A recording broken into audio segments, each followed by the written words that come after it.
皆さん本日はご視聴いただきましてありがとうございます。本作のエグゼクティブプロデューサーを務めます橋本真二です。この度私たちが長らく準備を進めてまいりましたスマートフォン向けの新作ゲームについてようやくご紹介できる運びになりました。2022年の春ですね、前職スクエアエニックスを卒業しソニーミュージックエンターテインメントグループに参加いたしました。その時からソニーミュージックだからこそできることを意識しながらいくつかの構想を練り上げプロジェクトの座組を整えてまいりました。本日その取り組みの一つを正式に発表できることを嬉しく思っております。バイオハザードシリーズのファンの皆様はもちろんシリーズ未経験の皆様、そしてストラテジーゲームファンの皆様に楽しい体験をお届けできれば幸いです。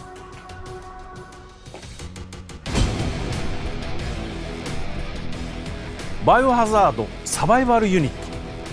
本作はスマートフォン向けのストラテジーゲームとして開発を進めており2025年内のサービス開始を予定しています。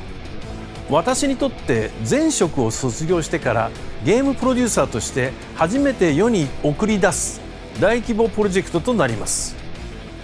これまでプロデュースしてきたどのタイトルとも違う、これまで踏み出せなかった新たなゲームジャンルへの挑戦に改めて向き合う機会をいただいたことに個人的にも大きな意味を感じています。私はいわゆるパンデミックホラーと呼ばれるジャンルの作品が好きで、以前からバイオハザードシリーズの世界観に強く惹かれていました。また限られたリソースで生き抜くというのはシリーズ特有のサバイバル要素はストラテジーゲームとの相性が非常にいいと感じています。そこでこれまでのシリーズ作品とは異なる視点から世界中のファンの皆様プレイヤーと一緒にバイオハザードの世界観を楽しめる新たな作品を目指しストラテジーゲームというジャンルを選択しました。ここからは本格的なスマートフォン向けのストラテジーゲームとして開発を進めている本作をご紹介したいと思います。ぜひ最後までお楽しみください。さてここからのパートはゲーム中でプレイヤーの拠点となるとある邸宅よりお送りします。この邸宅はバイオハザードサバイバルユニットにおいてプレイヤーがゲームの進行をするためのさまざまな準備を整える場所となっています。本作の世界観の入り口ともいえるこのロケーションからゲームの魅力についてご紹介していきたいと思います。バイオハザードサバイバルユニットはこれまで長い年月をかけて築かれてきたバイオハザードシリーズの作品と世界観を継承しつつ原作とは異なるパラレルな物語として構成されているストラテジーゲームです。原作の持つ魅力や世界観の核を大切にしながらもスマートフォン向けのストラテジーゲームだからこそできる新しい価値の提供を目指し開発を進めています。それではここでバイオハザードシリーズのプロデューサーである川田正親さんをお呼びしたいと思います。長年シリーズに関わってこられたお立場から本作の注目してほしい点や監修においてこだわった部分などについてお話ししていただきます。それでは川田さんよろしくお願いします。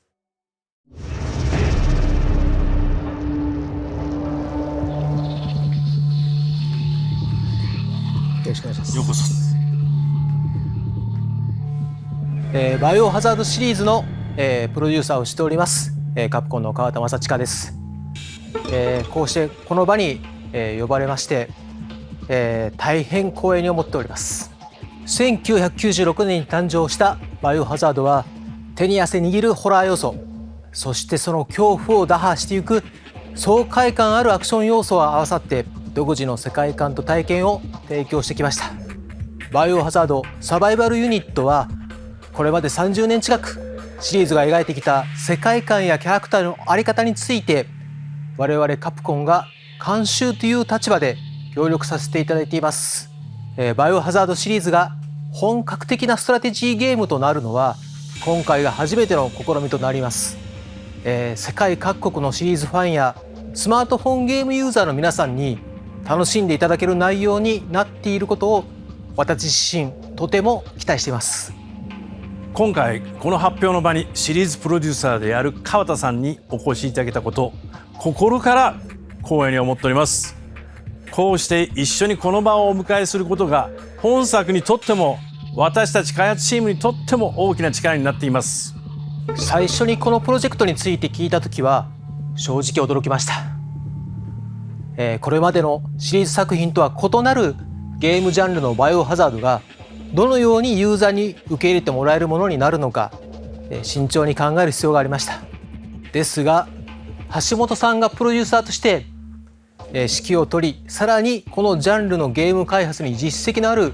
ジョイシティさんに開発いただけると伺い、橋本さんならではのバイオハザードとしてぜひ形にしてほしいと思いました。ゲーム内容については橋本さんとジョイシティさんを信頼してお任せをし、我々はバイオハザードの世界観とキャラクターの在り方を担保するよう全面的に協力をさせていただいています。作品の垣根を越えて、多数のキャラクターやクリーチャーが登場するので、バイオハザードファンの方にとっては夢のような作品になるのではないでしょうか。ゲーム本編ではあまり出番がなかったキャラクターたちも活躍する姿を見て、私自身もとても新鮮な気持ちを抱いています。また本作はストラテジーゲームなので、バイオハザードに興味があるけれどもアクションゲームが苦手だなという方にも楽しんでいただけるんじゃないかと思ってます。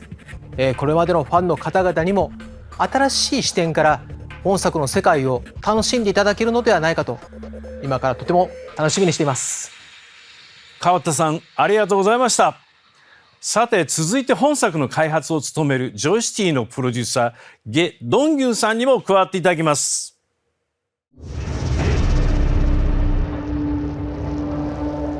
さて場面は RPD へと変わりました。これからはバイオハザードを代表するステージの一つであるこの場所からお届けします。ジョイシティさんは1994年の創業以来数々のヒット作を手掛けてきた韓国を代表するゲーム会社の一つです。長年にわたり蓄積された開発力とバイオハザードシリーズの作品への深い理解と愛情を持つチームが今回本作の開発に取り組んでおります。それではゲ・ドンギュンさん、よろしくお願いいたします。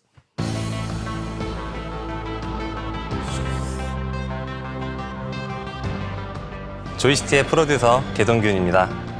세계적으로 인기를 얻고 있는 바이오 하자드 시리즈의 정수를 담은 신작 모바일 전략 게임이라는 대규모 프로젝트에 참여할 수 있게 되어 무척 영광으로 생각합니다.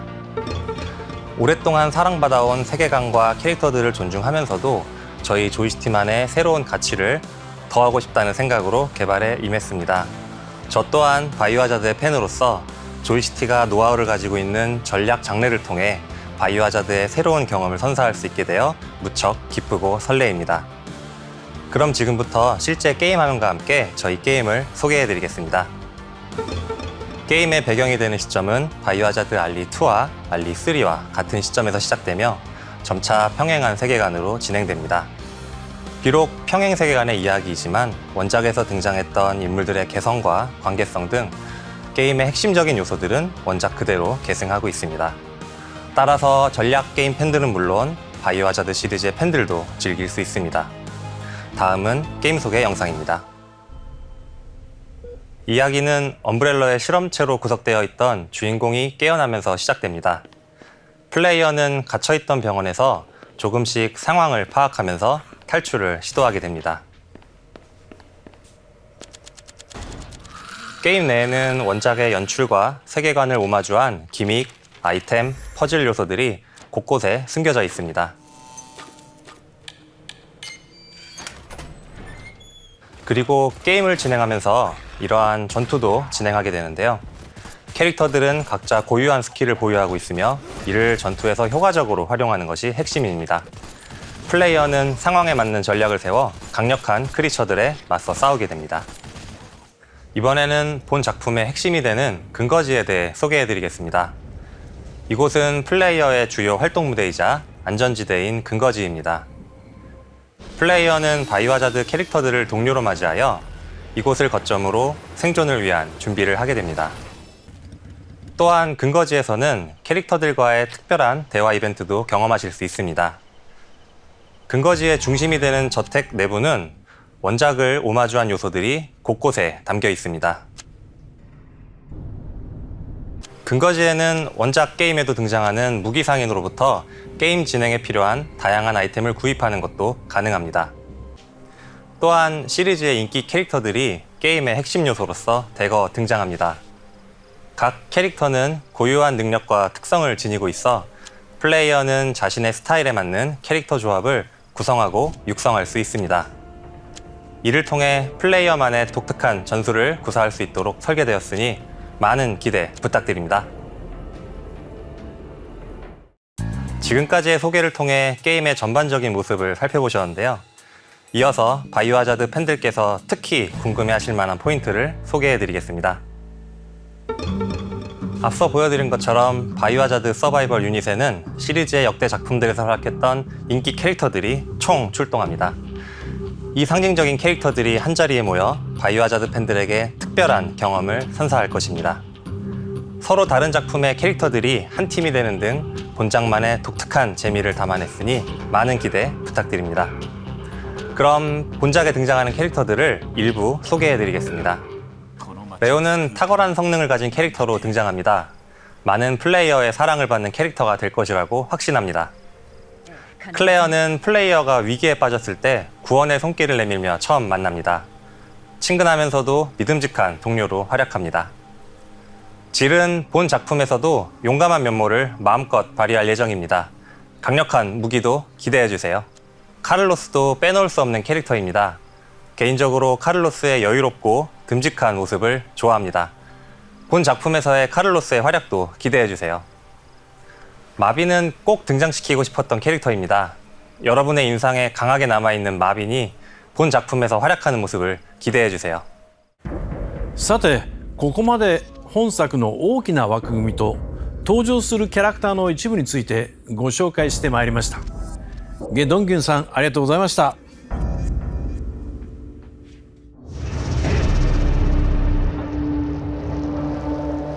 ここで皆様へもう一つ大事なお知らせがあります。本作では一部のクリーチャーのデザインを世界的にも大変著名なアーティストの方に手掛けていただきました。長年にわたってゲームファンの記憶に残る数々のアート作品を生み出してこられたその方が今回本作のために筆を取ってくださったこと、とても光栄に思ってます。それではこちらの映像をご覧ください。橋本さんとは前からの知り合いというか仕事仲間だったんですけど、で橋本さんが新しい会社に移られてこの話が来たんですね。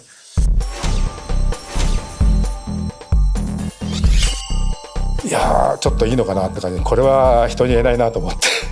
やはり今までやってたゲームとはね全く違うので、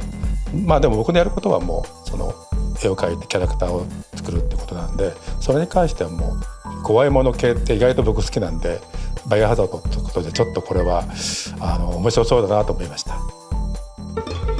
僕バイオハザードってそんなによく詳しくは知らないんですけども、僕がやるってことはなんかあまりそういうこと気にしないで、僕なりになんかイメージした、もちろんテーマみたいなのあるんでしょうけど、それをちょっとキャラクターとしてかっこいいのっていうか怖いのをやってみたいなっていう、自分なりにやってみたいなっていうことでしたね。いやもうすごい期待してますね。どっちかというとゲームする方というか見る方の立場だったんで、それが自分のそのね作ったキャラクターが、もちろん経験はあるんですけど、こういう形で怖いものというかどうなるんだろうっていうその期待はありますね。不安というよりは期待だけですねはい、やっぱりキャラクター作った時にある程度こう決めなきゃいけないんですけども、分からない方がきっと怖いかなって思うんですよね。なんか存在があんまり分からないでなんだろうっていう影のような感じで、そういう形で言ってったらすごい怖いのかなともちろん僕の役割はキャラクターを作ることなんですけど、そのキャラクター作ったものを見せないっていうんですかね、どうやって見せるかみたいな演出みたいなで、なんか分からない方がいいのかなって、怖い恐怖感ってそうだと思うんですよね。分かっちゃうよりはなんか分かんない時の方が怖くて、実際分かった時にドーンとくるみたいなね、そういうような気持ちもちょっと意識したキャラクターを作って、その後にそのキャラクターはどういうふうにいるんだろう、どこにいるんだろうとかって後から考えて、それでなんかこうそのキャラクターを見るまでというか、なんかそこのこう、時間というかね、その辺がこう恐怖につながればいいなっていう、あまりこういう経験したことがないので、多分そういうことが僕の役割なのかなって、キャラクター作るだけじゃなくて、どう分からなく、するかみたいな、なんかそんなような感じはちょっと書いてて思いましたね。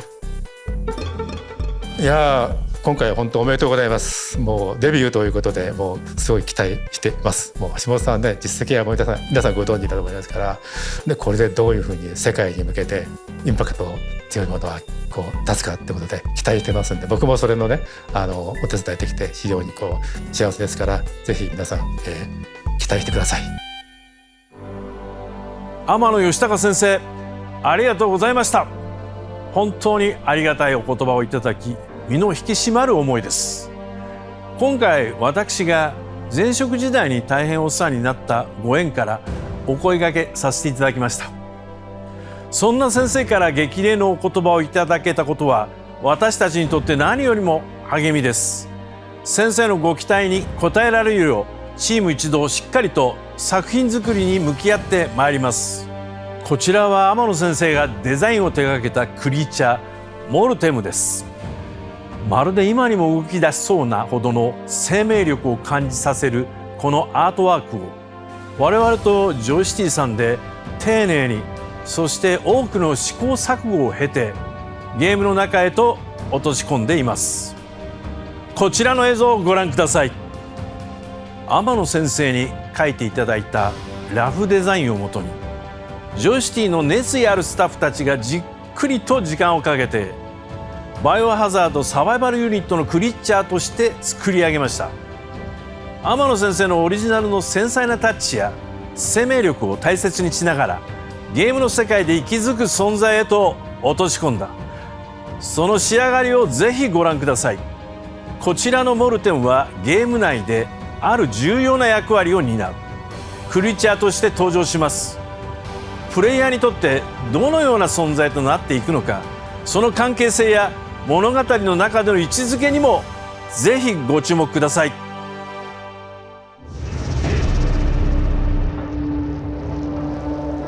バイオハザードサバイバルユニットはカプコンさんによる監修協力のもと、バイオハザードシリーズの本質を大切にしながら、スマートフォンという新たな舞台でストラテジーゲームというこれまでにないアプローチに挑戦しています。各社が得意とする分野を生かし、密接な連携体制の中で開発を進めており、その積み重ねがこのプロジェクトのスケールと完成度を支えています。私たちはこの作品を単なる新しい試みにとどまらない、新しい価値を持った作品に育てていきたいと考えています。 새로운 시도를 하면서도 바이오 하자드 시리즈의 본질적인 부분들은 충실히 재현하고 있다라고 더 많은 분들께서 공감하실 수 있도록 저희 개발 현장에서는 세세한 부분까지 심혈을 기울이며 개발하고 있습니다. 게임 출시까지 많은 기대와 성원 부탁드립니다. バイオハザードシリーズを見守る立場として、本作がこれまでとは異なる形であっても、バイオハザードの世界観とキャラクターの在り方を壊さないよう、しっかりと監修の方を行いました。これまでシリーズを応援してくださった皆様にも、バイオハザードの世界観を感じて、楽しんでいただける作品になっていると思います。チーム全員の挑戦が皆さんの記憶に残る新しいバイオハザードへと結実することを願っています。改めてバイオハザードサバイバルユニットは2025年内のサービス開始を予定しております。そして公式サイトでは本日より事前登録の受付を開始いたしました。ぜひこの後事前登録をしていただければと思います。また公式 SNS もフォローしていただき、最新情報をキャッチアップしてください。本日はこうして初めての情報をお届けできたことを大変嬉しく思います。今後も開発の進行に合わせてさまざまな情報を公式 SNS などを通じてお届けしてまいりますので、ぜひご期待ください。そしてここから始まるバイオハザードサバイバルユニットにどうかご注目ください。ご視聴ありがとうございました。